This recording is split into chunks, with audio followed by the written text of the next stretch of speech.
pre-workout has been a staple supplement for athletes and gym goers to have more energy and to get a greater pump when doing their exercises. But if you look at the back, you'll see a label with a bunch of different ingredients inside of there, making it look like my AP Chemistry textbook.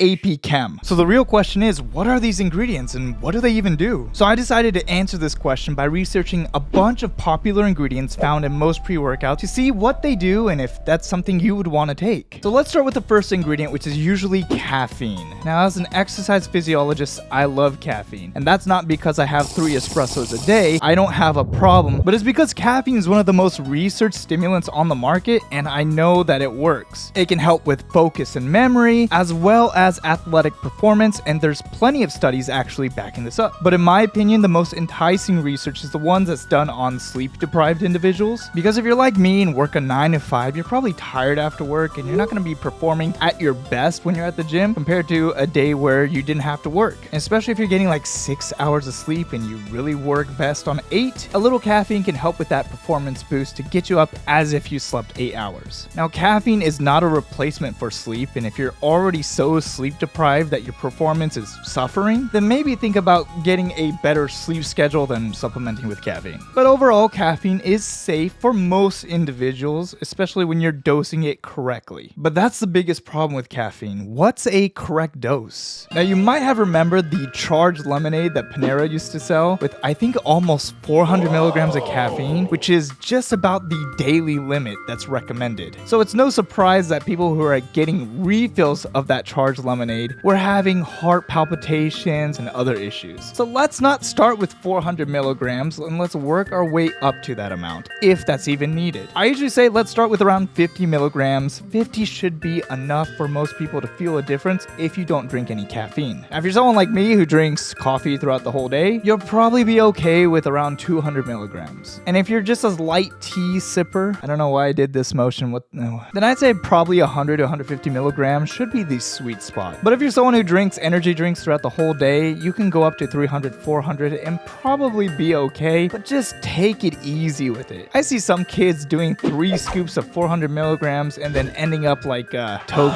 And I usually say you should probably cycle off of caffeine just to give your receptors a little bit of a break. If you're someone taking like 400 milligrams of caffeine every time you have to go to the gym, I'd say ease it up, bring it back down to like 200 for a few weeks, and then go back up to 400 if you feel like you need that. Now, the only reason why you wouldn't want caffeine in your pre-workout is because you want something that's stimulant-free, or if you already had bad experiences with caffeine, because some people can take a lot of caffeine and some people can take very little. So if your pre-workout has like 200 milligrams of caffeine, but you don't really drink coffee throughout the day or don't drink energy drinks, just start with a quarter or a half scoop and then work your way up to a full scoop if you feel that's okay for you and you don't feel any bad side effects. Don't take caffeine with other stimulants like amphetamines, ephedrine, Adderall, or some other ADHD medication, and also for those who enjoy powders of the nose variety. Just don't be an idiot. Next ingredient on the list is citrulline, and I've made a whole video about it, so if you want to get into the nitty-gritty, click up there. But for this video, I'm just going to classify it as vasodilators or nitric oxide producers. So included in this category are things like arginine, nitrates, and beetroot powder, anything that will boost NO. But based on the research that I've looked at, citrulline is the best at vasodilation and increasing nitric oxide, so there's really no reason to take any of this other crap. But I see companies still pumping their supplements with arginine for no reason. Just use citrulline. But regardless, what vasodilators do is they help open up the blood vessels to allow more blood flow through, increasing pumps and perhaps recovery and muscle protein synthesis, though there still needs to be more research done on this to confirm this. I usually say citrulline is best at between 3 to around 6 to 9 grams. 3 is the minimum effective dose, so anything under 3, you're not going to really see much of a pump difference. I've seen dosages up to 10 grams having a good effect, so feel free to experiment up to that. Though, like I said before, more research needs to be done specifically on dosages. Arginine, on the other hand, not as great. You'll find it as nitrosagine, arginine AKG, arginine nitrate. Now, if your pre-workout has arginine instead of citrulline, typically you need more than that 3 grams of minimum effective dose, as arginine's production of nitric oxide is less than what you'd get with citrulline. So some would argue you need at least 6 grams or so, but based on the literature, it's really hard to tell, and I usually say just take your your citrulline. Stop messing with arginine. We all know it's not as effective,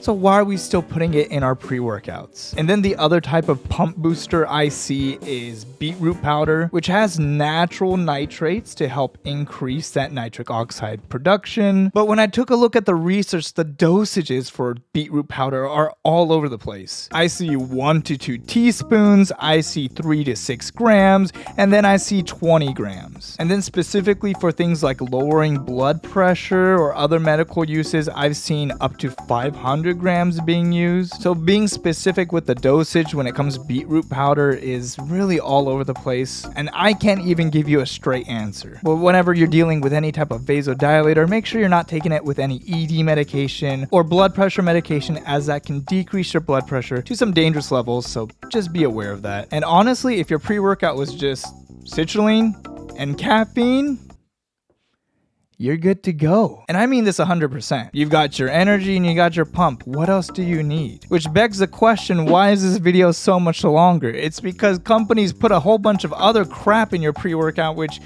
may or may not work. But let's go over some of these. The first one being creatine. Oh, but Ken, you made a whole video about creatine saying it works, and there's a lot of research on it, and you should take it. Yeah, I did. But why does it need to be in your pre-workout? Number one, we know that creatine works, so it's a great ingredient. Number two, we know that we need at least 5 grams for most people, and maybe a little bit more, maybe a little bit less depending on your body weight. Number three, we know that creatine monohydrate is the most studied form and probably the most bioavailable form besides creatine HCl, but nobody likes the taste of HCl anyway, so just take your monohydrate. But we also know that creatine doesn't have any immediate or acute effects when ingested, meaning it's not like caffeine where you're gonna feel the effects of creatine. So if someone ever tells you at the gym, yo, I've been really feeling that creatine lately, it's like crazy, every time I take it I feel so much energy, it's like, bro, you're not feeling shit. Now creatine is a little bit of a cheaper supplement, so when these companies put a bunch of creatine in your pre-workout, it's like, okay, that's great, but now I just feel like you're just putting it in because it's a cheap ingredient and you can kind of get away with it. And even when they put creatine in the pre-workout, it's usually some form that I'm not happy with. It's usually not monohydrate, and if it is monohydrate, it's not even dosed correctly, so what are we doing here? But if your pre-workout does have creatine monohydrate, the one nice thing is that you're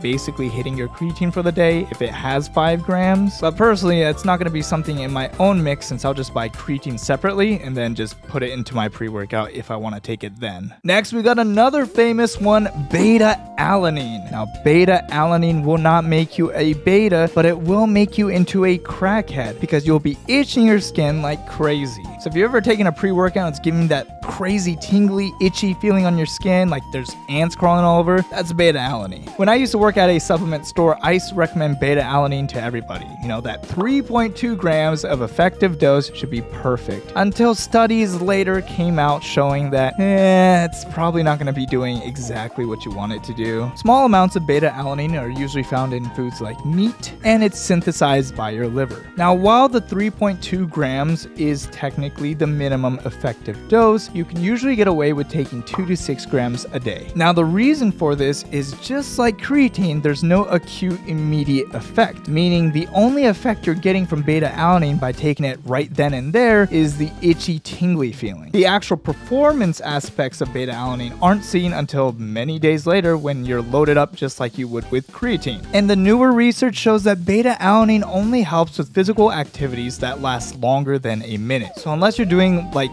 one hell of a drop set or superset or something, and you do that for almost every lift, beta-alanine probably doesn't have a great effect for your overall gym performance. So if you're someone who hates that itchy, scratchy feeling, then there's really no reason to take beta-alanine at all. Now, if you love that feeling, then hey, by all means, it doesn't really do much, but it'll give you that feeling that your pre-workout's working. And here's my little conspiracy theory about pre-workout. I feel supplement companies still put in beta-alanine, not necessarily for its performance attributes, but more so because it feels like the pre-workout's working. And I say this because when I used to work at a supplement store, some people returned pre-workouts that didn't have beta-alanine in it, and they came back and they were like, yo bro, this shit doesn't work. And I'll go back and I'll see it has like 400 milligrams of caffeine and it has citrulline, so I'm just like, Okay, well, what was the issue? And he would say, it didn't give me that scratchy feeling, that crazy feeling you get. I was like, oh, well, just take this. And I sold him just like pure beta-alanine. And then I didn't see that guy since. I wonder if he's okay. But regardless, if your supplement has beta-alanine, cool. If it doesn't,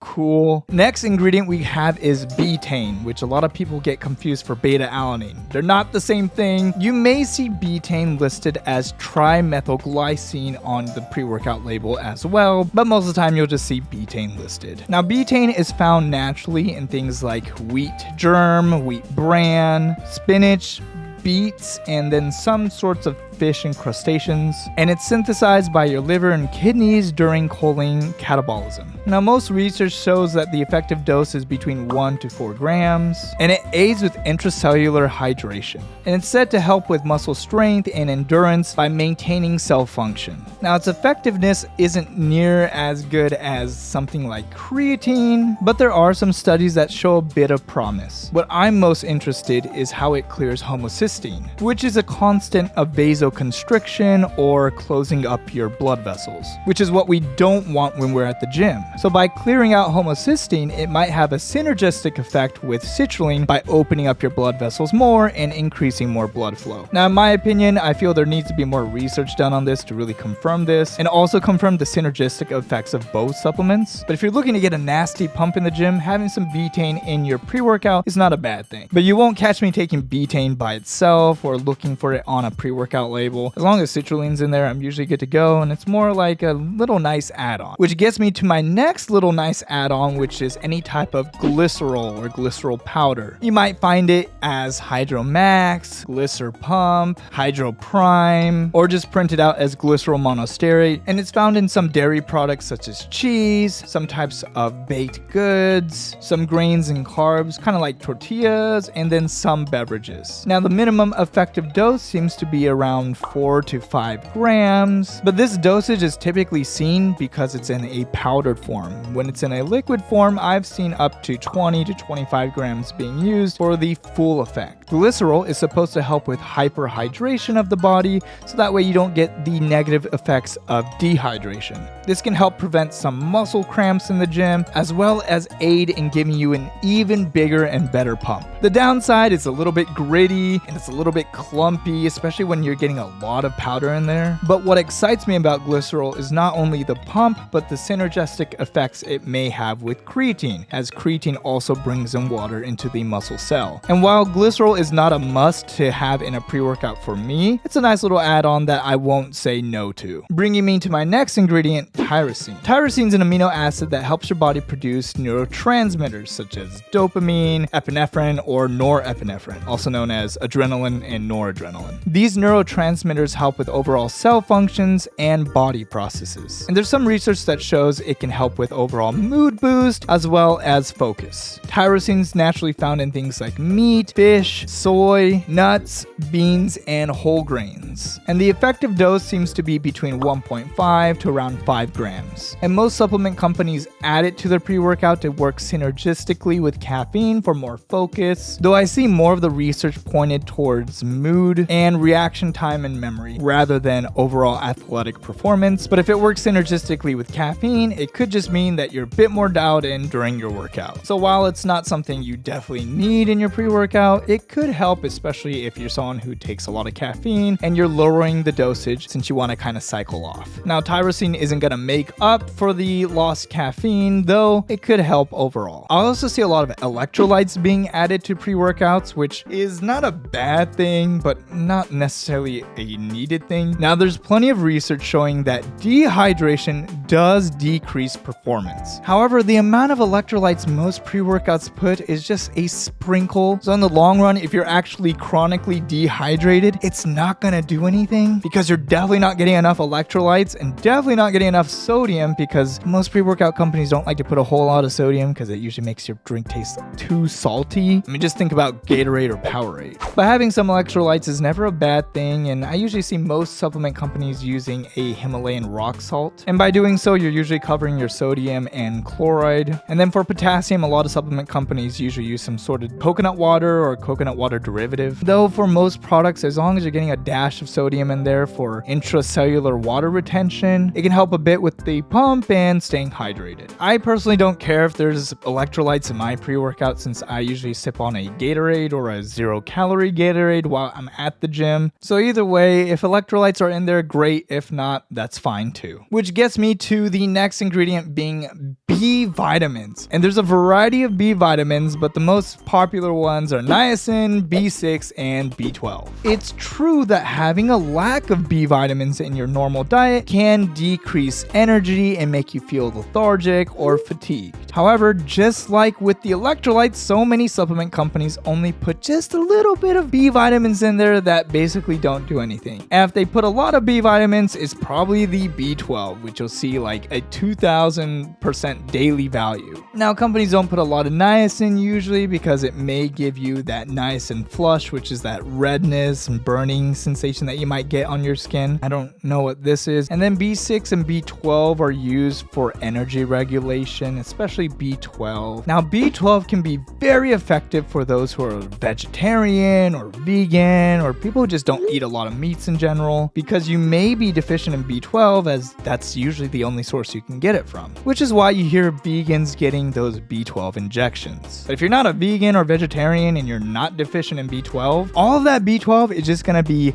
pissed away. Yes, it's excreted as urine because it's a water-soluble vitamin, which is why companies can get away with putting so much in it, because most of the time, if your body doesn't use it, it just gets peed right out. So if you've ever bought a B12 supplement and you're not a vegan, congratulations, you probably played yourself. Vitamins A, E, D, and K are fat-soluble, so those actually accumulate, so be careful when dosing those. And there's really no acute effect to B12 unless you are deficient. So the only people who are going to be like, wow, I don't feel fatigued anymore, are literally people who just are deficient in it. And most companies use a cyanocobalamin versus a methylcobalamin. Both are B12s. I see some arguments being made that the methylcobalamin is the active form and the natural form, and that should be taken. But a lot of vegans also get the cyanocobalamin injections and then feel the effects. So I can't say whether one is better than the other for sure. But overall, if there's B vitamins in your pre-workout, it's not a bad thing, but it's definitely not something that I would deem necessary, especially if you're someone who already takes like a multivitamin. And there's still plenty of other ingredients and supplements that we can spend hours and hours reviewing, but just know for the rest of them, if it's in there, more than likely it may not make a big difference. Or if it does, there's just not enough research backing it up, and since I'm not a gambling man, I'm not going to put my bets on any of these other ingredients. But if you want me to review any of these other ingredients, especially ones that may be dangerous for you to take, let me know in the comments and I'll go ahead and make a video on that as well. So that way, whenever you're walking into a GNC next time, you know exactly which pre-workout to get and you know what to avoid.